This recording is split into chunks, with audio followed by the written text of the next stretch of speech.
చేయాలని తెలంగాణ హైకోర్టు కీలక ఆదేశాలు ఇచ్చింది. ఎంపీ ఎమ్మెల్యేలపై నమోదైన కేసుల విచారణను హైకోర్టు పర్యవేక్షించాలని ఇటీవలే ఆదేశించిన నేపథ్యంలో ప్రధాన న్యాయమూర్తి justice Alok Aradhe, justice T Vinod Kumar పిటిషన్ను రిజిస్టర్ చేసి విచారణ జరుపుతోంది.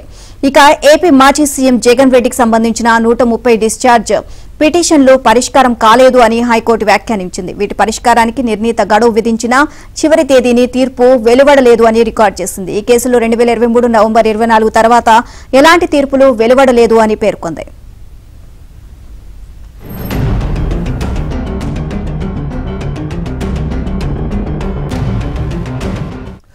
ప్రజాప్రతినిధుల కేసులను వేగవంతంగా విచారించడానికి సుప్రీంకోర్టు జారీ చేసిన మార్గదర్శకాలను ఆయా ప్రత్యేక కోర్టులకు పంపాలని రిజిస్ట్రీకి నిన్న స్పష్టం చేసింది. ఇవి తమ ఆదేశాలు కాదని సుప్రీంకోర్టు ఇచ్చిన ఆదేశాలుగా గుర్తుంచుకోవాలని హెచ్చరిక స్వరంతో పేర్కొంది.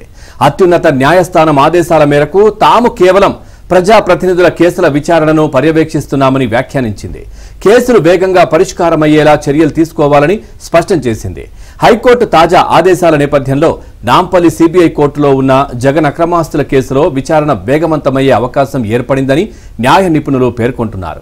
అలాగే ప్రస్తుతం జగన్ ముఖ్యమంత్రిగా లేరు కాబట్టి విచారణకు ప్రత్యక్షంగా హాజరు కావాల్సిన అవసరం ఉంటుందా అనే అంశంపైన చర్చ మొదలైంది. సిబిఐ వేగంగా స్పందించే తీరుపై ఇది ఆధారపడి ఉంటుంది.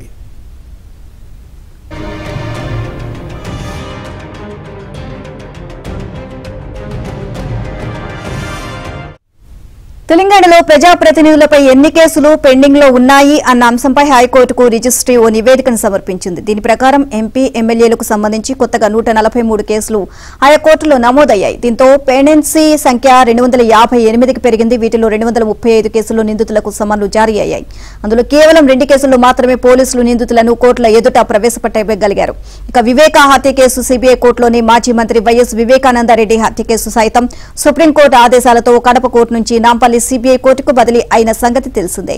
ఇందులో ఎంపీ అవినాష్ రెడ్డి నిందితుడిగా ఉన్న నేపథ్యంలో దీన్ని సైతం ప్రజాప్రతినిధుల కేసుగానే పరిగణించాల్సి ఉంటుంది. సుప్రీం మార్గదర్శకాల ప్రకారం మరణశిక్ష లేదా జీవిత ఖైదు పడే అవకాశం ఉన్న ఎంపీ ఎమ్మెల్యేల క్రిమినల్ కేసులకు అత్యంత లేదా మొదటి ప్రాధాన్యం ఇవ్వాలి. 5 ఏళ్లు లేదా అంతకంటే ఎక్కువ శిక్ష పడే కేసులకు ఆ తర్వాత ప్రాధాన్యం ఇవ్వాలి. అరుదైన లేదా తప్పనిసరి సందర్భాల్లో మాత్రమే కేసు విచారణను వాయిదా వేయాల్సి ఉంటుంది. ఇలా ఏ కోణంలో చూసినా ఈ కేసులకు అత్యంత ప్రాధాన్యం ఇవ్వాల్సి ఉంది.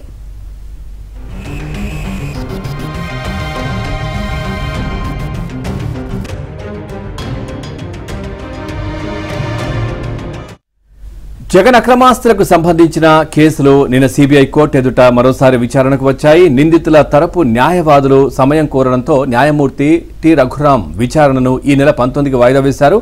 డిశ్చార్జ్ పిటిషన్లలో వాదనలు వినిపించడానికి సిద్ధంగా ఉండాలని పిటిషనర్ల తరపు న్యాయవాదులకు ఆదేశాలు జారీ చేశారు.